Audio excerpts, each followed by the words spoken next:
Assalamualaikum warahmatullahi wabarakatuh. Selamat berjumpa kembali dengan podcast Bapak ke Semarang.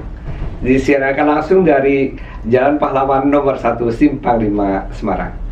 Alhamdulillah pada sore hari ini kami kedatangan tamu kunjungan dari orang-orang hebat dari Jakarta. Beliau adalah dari Pusdiklat, Setjen DPR RI. Mungkin lebih jauh untuk perkenalannya supaya saya tidak salah juga. Silakan Bapak untuk memperkenalkan diri, Pak Hernadi. Pak Hernadi, kemudian Ibu Santi ya. Silakan.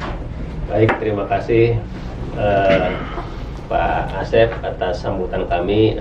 Perkenalkan saya Hernadi Ya. Sebagai PLT Kapus Diklat yang kebetulan saat ini masih kosong Pak. Jadi sekarang saya dipercaya untuk menjadi PLT.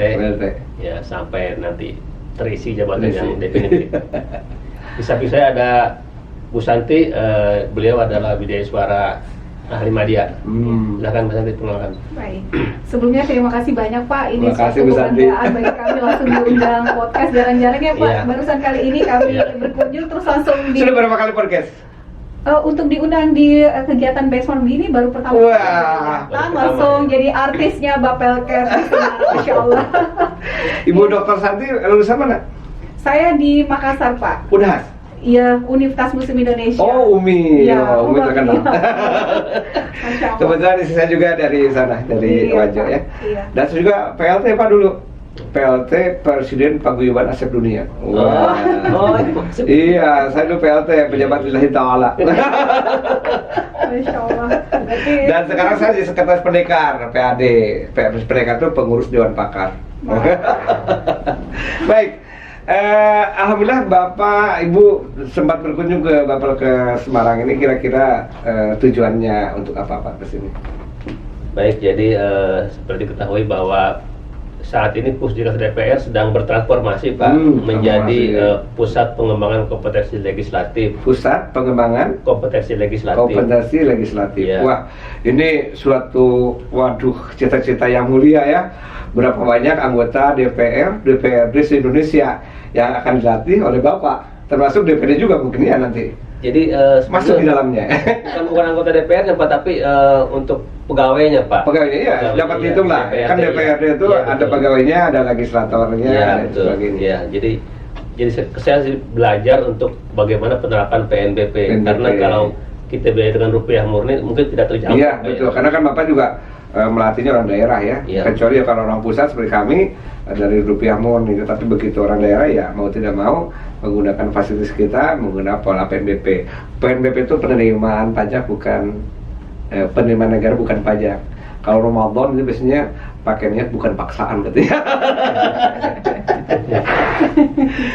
Jadi untuk perubahan nama pusat sendiri kapan akan atau sudah? Jadi sekarang sedang dalam proses Pak. Proses, ya. Menunggu turun persekjennya. Iya, iya. Ya, jadi mudah-mudahan tahun ini Pak. Tahun ini. Iya. Oke. Jadi gambaran untuk yang dilatih tadi jadi bukan legislator ya, tapi kan tidak tertutup kemungkinan ya kalau Iya. sudah jadi bisa melatih juga ya, Iya. supaya legislator kita atau legislatif anggota DPR, DPRD, kemudian juga DPD juga mungkin akan ada tambah wawasan dengan adanya puslat ini ya, Iya, begitu Bu, iya, ya. iya. Mudah-mudahan. Iya. Jadi kira-kira yang sudah ada gambaran untuk PNBP-nya apa Bu? Gambaran kami yang Yeah. akan kita lanjutkan Yeah. nanti itu yang pertama untuk pelatihan di manajerial, misalnya untuk pelatihan dasar.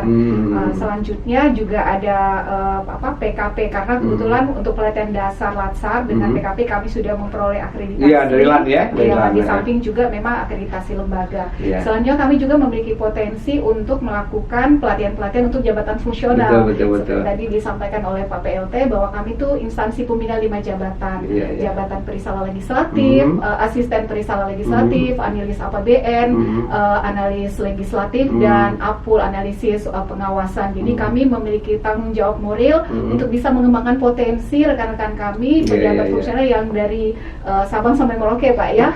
Banyak ya? Iya.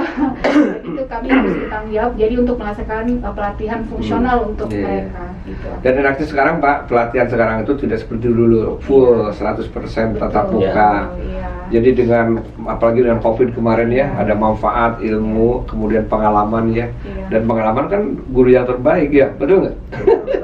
Kita banyak punya guru, profesor, tetapi dalam istilah pengalaman adalah guru yang terbaik gitu. Kita dengan adanya pola sekarang ya yang tidak dan mungkin juga sekarang berubah, tidak mungkin lah banyak sekali tatap muka ya. Mungkin dimungkinkan kan ada pelatihannya daring ya, ada luring dan mungkin blended ya. Nah, dengan itu bagaimana pola yang akan dilaksanakan oleh di sana rencananya? Ya, baik Pak. Kami ini kan mengembangkan yang terbaru ini ada corporate university atau model pembelajaran 10, 20, 70 di mana pelatihan klasikal itu porsinya tinggal 10%, 20% itu melalui mentoring coaching dan 70% melalui pelatihan. Jadi kami sekarang sudah memulai sih Pak untuk 10, 20, 70 kami sudah merintis dari sejak 1-2 tahun terakhir. Tapi terus ibroh dari yang Bapak sampaikan tadi pandemi itu akhirnya kita jadi pelatihan ini semua. Belajar langsung.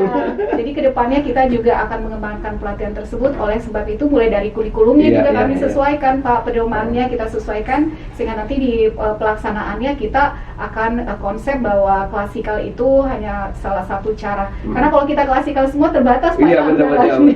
Jadi kita harus mengembangkan pola-pola lain. Saya kebetulan dulu ikuti Kapim 2 atau PKN 2. Kami kebetulan saya menginisiasi dengan mentor saya coach saya untuk coba mendukung Kemenkes Corporate University. Jadi kami jalan-jalan tuh ke BRI Corporate University, ke Telkom, ke badan diklatnya Kementerian Hukum dan HAM, ada Kemenkyu ya, dan beberapa tempat lainnya. Dan ternyata dengan adanya COVID, didorong COVID itu memang pelaksanaan korplu yang mereka lakukan, bahkan kalau Telkom itu sudah mendapat penghargaan internasional. Itu betul-betul sekarang arahnya ke sana Pak. Jadi 10, 20, 70 itu ya Bu ya. Nah dengan demikian maka sebetulnya yang namanya asrama dan sebagainya itu kalau memang polanya seperti itu tidak perlu dipikirkan. Saya waktu ke BRI Corporate University di Lembang itu mereka tidak ada yang namanya penginapan besar. Mereka kerjasama dengan hotel-hotel. Nah, tetapi tempat pelatihannya terpusat waktu itu. Jadi mereka punya mini bank Pak. Kalau kita ada namanya mini hospital kan. Nah, yang mini bank itu pelatihan dulu berapa bulan tuh? Cukup hanya 2 minggu. Karena sebelumnya sudah ada yang namanya tadi MOC dan sebagainya gitu. Nah mungkin untuk kegiatan atau pelatihan sendiri sekarang dilaksanakan di Megabendung ya? Atau di pusat Jakarta? Sarua ya. Kan itu juga sama ya Pak ya? Jadi mungkin tidak perlu susah payah sekarang untuk membuat sebuah pelatihan seperti itu ya. Nah dari gambaran tadi kami diskusi ya di auditorium kami, gimana Pak kira-kira ada manfaat apa dengan kunjungan ini? Ya tentu saja Pak, kami banyak belajar Pak ya. Tadi menurut saya Bapak membesarkan hati saya ya. Jadi nggak perlu punya gedung. Nggak usah, kerjasama dengan hotel sekitar aja. Sekarang bisa menerapkan teknologi pembelajaran melalui daring, luring, blended learning. Walaupun kita tidak punya gedung, nggak usah berkecil hati ya. Tetap bisa melaksanakan pelatihan melalui tadi pembelajaran tadi. Mengenai penerapan PNBP juga memotivasi saya Pak untuk lebih semangat lagi untuk memulainya Pak. Karena ternyata harus 2 tahun Pak ya untuk memulai dari awal sampai PNBP itu. Tergantung Bapak Ibu sekalian datang ke Kementerian Keuangan dan mendorong supaya ini berpercepat bisa saja. Bisa saja. Iya. Kan membuat sebuah peraturan itu kan juga memang ada aturan yang ini. Di atasnya sudah ada banyak tentang PNBP, undang-undangnya sudah ada jelas tadi dijelaskan kan seperti itu. Tinggal mungkin Bapak juga udah benchmark ke sini, tinggal datang ke Kementerian Keuangan khususnya Direktorat PNBP kan. Nah di sana bisa diskusi termasuk pemanfaatan dari sekian banyak tahun. Dan saya pikir dengan adanya pola pelatihan seperti ini ya, yang dimana daring dan juga blended mungkin ya untuk untuk luringnya kan ya betul-betul perlu praktek lah gitu. Seperti waktu saya ke Corporate University BRI itu memang ada praktek untuk itunya, tapi tidak diperlukan seperti dulu puluhan hari sebagainya, sekarang hanya 2 minggu.